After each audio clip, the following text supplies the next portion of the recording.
क्या आपको भी लगता है कि शेयर बाजार की दुनिया थोड़ी मुश्किल है? अगर हाँ, तो आप अकेले नहीं हैं। लेकिन फिक्र मत कीजिए।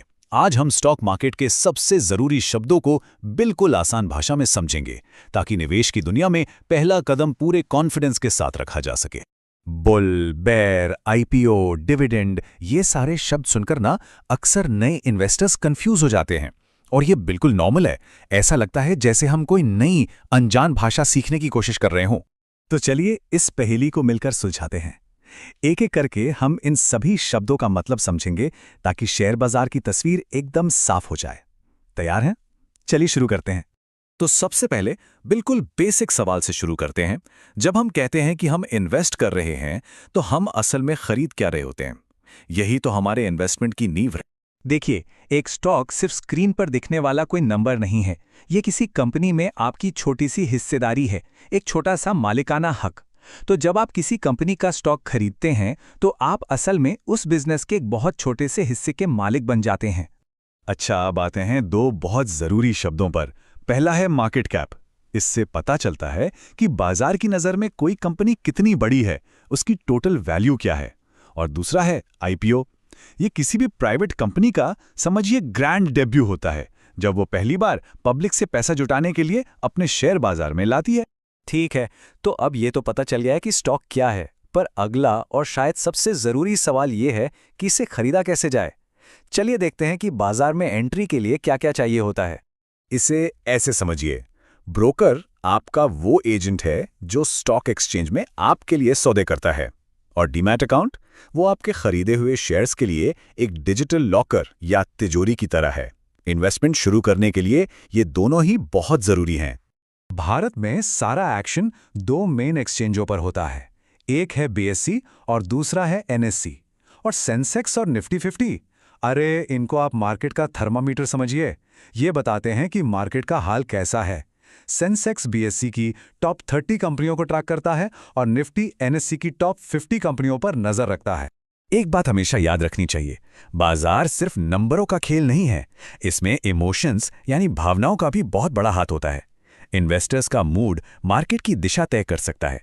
चलिए देखते हैं कि इस मूड को कैसे पढ़ा जाता है। आपने ये दो नाम तो जरूर सुने होंगे, बुल और बियर। जब बाजार बुल मार्केट में होता है तो हर तरफ पॉजिटिविटी होती है, कीमतें ऊपर जा रही होती हैं। और बेयर मार्केट, वो ठीक इसका उल्टा है, जब निराशा का माहौल होता है और कीमतें गिर रही होती हैं।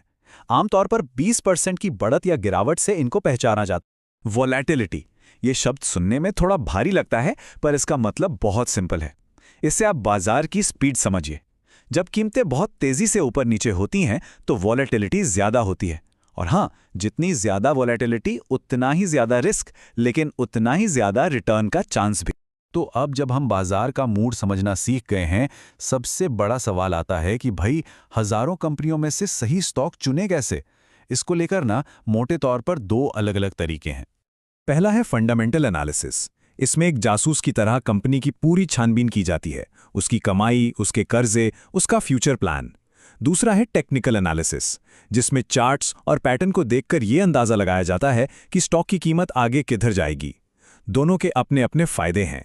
चलिए अब दो फटाफट वाले टूल्स देखते हैं जो बहुत काम आते हैं। पी रेशियो से यह पता चलता है कि किसी कंपनी का शेयर उसकी कमाई के मुकाबले महंगा है या सस्ता। और डिविडेंड, ये समझिए, कंपनी की तरफ से अपने शेयर होल्डर्स के लिए एक बोनस है जो वो अपने मुनाफे से देती है। ऑलराइट, थ्योरी बहुत हो गई, अब आते हैं असली एक्शन पर। मान लीजिए एक स्टॉक चुन लिया, अब उसे खरीदने या बेचने का ऑर्डर कैसे देना है? चलिए इसके कुछ कॉमन तरीके देखते हैं। देखिए, मार्केट ऑर्डर का मतलब है जो भी भाव चल रहा है उसी पर तुरंत खरीद लो। लिमिट ऑर्डर में आप अपनी कीमत तय करते हैं, मैं तो बस इसी दाम पर खरीदूंगा। और स्टॉप लॉस, ये एक सेफ्टी नेट की तरह है जो आपको बड़े नुकसान से बचाने के लिए ऑटोमेटिकली शेयर बेच देता है। डे ट्रेडिंग के बारे में तो सबने सुना होगा। ये ना स्टॉक मार्केट का T20 मैच है, बहुत तेज। इसमें लोग एक ही दिन में स्टॉक खरीदकर और बेचकर छोटे छोटे मुनाफे कमाने की कोशिश करते हैं। ये लॉन्ग टर्म इन्वेस्टिंग से बिल्कुल अलग है। अब ये एक थोड़ा उल्टा और एडवांस्ड कॉन्सेप्ट है, तो इसे ध्यान से समझिएगा। शॉर्ट सेलिंग में आप इस बात पर दांव लगाते हैं कि स्टॉक की कीमत गिरेगी। आप शेयर उधार लेकर बेचते हैं और जब कीमत गिर जाती है तो उसे सस्ता खरीदकर वापस कर देते हैं। इसमें जोखिम काफी ज्यादा होता है। देखिए, स्टॉक खरीदना बेचना तो बस एक हिस्सा है। असली खेल तो लंबी अवधि में अपनी वेल्थ को बनाने और उसे संभालने का है। चलिए कुछ बहुत जरूरी बातें जानते हैं। तो पोर्टफोलियो क्या है? सिंपल भाषा में ये आपके सारे इन्वेस्टमेंट्स की एक टोकरी है। इसमें सिर्फ शेयर ही नहीं, बल्कि बॉन्ड्स, गोल्ड, कैश सब कुछ हो सकता है। एक मजबूत पोर्टफोलियो बनाना ही समझदारी है।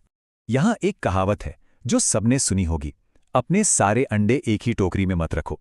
बस यही है डाइवर्सिफिकेशन का मूल मंत्र। अपने पैसे को अलग अलग एसेट्स में बांटकर लगाने से रिस्क कम हो जाता है।